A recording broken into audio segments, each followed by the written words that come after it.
Assalamualaikum warahmatullahi wabarakatuh. Menjawab pertanyaan dari rekan-rekan yang saat ini saya pilih adalah pertanyaan bagaimana cara bertemu Tuhan. Untuk bisa bertemu Tuhan, maka kita harus kenal dulu siapa diri kita. Karena hadis Rasulullah mengatakan man arafa nafsahu faqad ngarafa rabbahu. Barang siapa mengenali dirinya, maka dia akan kenal Tuhannya. Jadi syarat untuk bisa bertemu Tuhan harus mengenal Tuhan dulu. Syarat untuk mengenal Tuhan harus mengenali diri sendiri dulu. Makanya orang Jawa mengatakan kudu ngerti sangkan paraning dumadi. Kita harus tahu asal muasalnya. Mari kita coba flashback sejenak bahwa di dalam Quran dijelaskan ketika manusia berada di dalam rahim orang tua, ketika si jabang bayi di dalam rahim orang tua usia 4 bulan, di situ Allah meniupkan ruhnya ke si jabang bayi tersebut. Artinya kepada kita semua, kepada manusia semua, bahwasanya di dalam diri manusia itu sudah ada ruhnya Allah.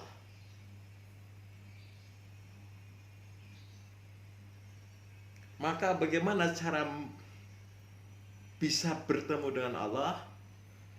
Ini ada beberapa tahapan yang harus bisa kita ketahui dan kita jalankan. Kita yang pertama harus merasakan. Kalau orang Jawa bilang adanya sedulur papat. Kalau orang Arab bilang sedulur papat ini adalah nafsu amarah, nafsu lawama, nafsu supiah, dan nafsu mutmainah. 4 hal ini ada di dalam diri kita dan itu tidak bisa kita melihatnya. Bisanya cuman kita bisa rasakan. Nah, untuk bisa bertemu dengan Allah, dengan Tuhan, singkatnya kita harus bisa mengendalikan 4 hal ini. 4 nafsu ini harus bisa kita kendalikan. Maka baru kita bisa merasakan bahwa Allah itu ada dalam diri kita. Ketika kita sudah bisa merasakan kodam kekuatan Allah itu dalam diri kita, maka itulah yang disebut dengan manunggaling kawula Gusti. Makanya caranya bagaimana untuk bisa merasakan kebesaran Allah dalam diri kita, godam Allah yang dalam diri kita, yaitu harus sering-sering iktikaf. Nek wong Jawa, kalau orang Jawa katanya ngolah rasa semedi. Nasionalnya adalah meditasi. Di dalam diri kita itu ada Allah. Di dalam, kalau orang Jawa bilang ada guru sejati. Guru sejati itu siapa? Ya Allah, ya Tuhan. Kalau orang Kristen Nasrani, di dalam dirinya ada Roh Kudus. Roh Kudus itu siapa? Ya Tuhan, ya Allah. Kudus itu artinya suci. Artinya untuk bisa bertemu dengan Tuhan, maka kita harus bisa sering-sering mengendalikan diri, harus sering-sering iktikaf, supaya kita bisa tahu, supaya kita bisa merasakan keberadaan Tuhan. Dengan kita tahu dan kita merasakan bahwa Tuhan Allah itu ada di dalam diri kita, maka perilaku kita akan senantiasa terkontrol. Tidak ada lagi namanya kemunafikan, tidak ada lagi namanya kekafiran, tidak ada lagi namanya kemusyrikan. Kecuali dengan sengaja memang mau melawan hati nuraninya, mau melawan ketentuan-ketentuan Tuhan yang ada dalam dirinya. Itu kenapa orang disebut munafik itu bukan disebut untuk orang lain. Tapi munafik adalah layaknya kafir, munafik, musyrik adalah untuk mengintrospeksi diri kita sendiri. Makanya sering ada kata-kata jangan mengkhianati hati nuranimu sendiri, karena suara hati kita itu itulah suaranya Allah, itulah suaranya Tuhan.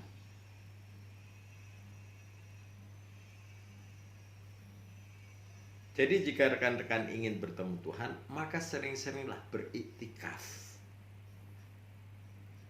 Karena di situ yang disebut dengan inna sholata tanha anil fasai wal munkar.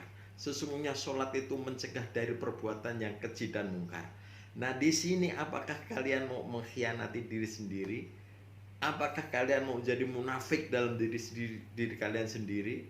Apakah kita mau mengingkari atau bahasa ngetrennya mengkafiri diri sendiri atau tidak? Nggak perlu kita nuduh orang lain kafir, nggak perlu orang lain bid'ah, nggak perlu orang lain musyrik, tapi cukup kita merasakan, mengintrospeksi diri, karena Allah itu ada dalam diri kita. Dengan merasanya dekat kita sama Allah, maka dengan begitu pula doa-doa kita akan semakin mudah untuk dikabulkan. Untuk pencarian Allah inilah yang memang melalui proses yang agak susah. Untuk merasakan Allah ada dalam diri kita ini membutuhkan proses yang sangat susah. Kita tahu dalam surat An-Nur ayat 35 bahwasanya Allah itu adalah cahaya di atas cahaya. Kalau nggak dijelaskan itu mumet. Ini di mana ini cahaya di atas cahaya? Maka hanya dengan iktikaflah kalian bisa menemukan cahaya di atas cahaya. Dengan iktikaf kalian akan merasakan, akan menemukan beribu-ribu, berjuta-juta bintik-bintik lampu, sinar yang begitu banyak. Namun di situ ada sinar yang paling terang di antara semua tadi. Di antara juta-juta kelip-kelip sinar itu ada yang paling terang. Untuk menemukan itu semua, kita harus bisa mengendalikan. Wong Jawa bilang sedulur papat. Kalau orang Arab bilang harus bisa mengendalikan nafsu amarah, nafsu lawamah, nafsu subyah, dan nafsu mutmainnah. Ini yang sangat susah. Beratnya pencarian itu lebih berat itu ketimbang mencari jarum dalam sekam. Pun demikian, karena Allah adalah pelindung kita, Allah sebagai tempat menolong kita, Allah tempat memohon. Jangan berhenti dalam pencarian, pasti akan ketemu.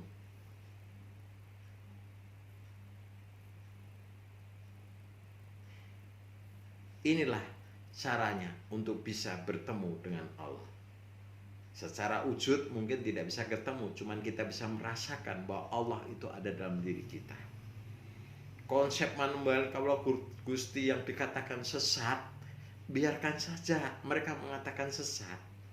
Karena pada prinsipnya ilmu itu di atas langit masih ada langit, tidak bisa ditelaah. Sesat menurut mereka belum tentu sesat menurut kita. Sesat menurut kita belum tentu sesat menurut mereka. Lah ini yang kita harus berpikir secara jernih, secara objektif, berpikir secara hali.